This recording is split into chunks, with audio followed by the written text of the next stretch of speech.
हमारा ये national song एक थप्पड़ की वजह से लिखा गया था। मातरम,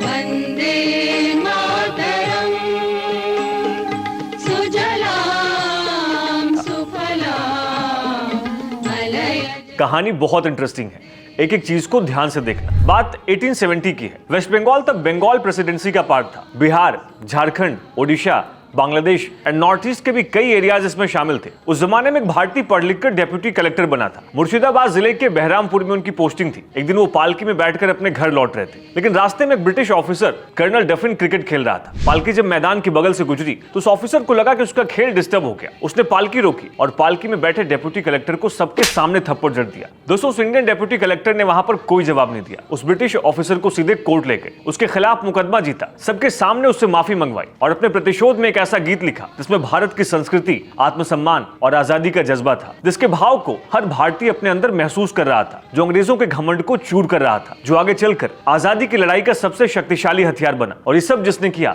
वो हमारे सोने से बंगाल में जन्मे बंकिम चंद्र चटर्जी जी थे, जिनके द्वारा संस्कृतनिष्ठ बंगाली भाषा में लिखे इस गीत को जब भी कोई भारतीय सुनता है तो रगों में वही जुनून दौड़ता है जो कभी क्रांतिकारियों को लड़ने की ताकत देता था। पर इस गीत को लेकर विवाद भी हुआ। हमारे कई नेताओं ने इसको हिंदू राष्ट्रवाद को बढ़ावा देने वाला गीत कहा, जिसकी वजह से सिर्फ पहले 2 छंद को ही राष्ट्रीय गीत के रूप में अपनाया गया और आज भी नेशनल सॉन्ग को नेशनल एंथम की तरह कॉन्स्टिट्यूशन में जगह नहीं मिली है। जय हिंद, वंदे मातरम।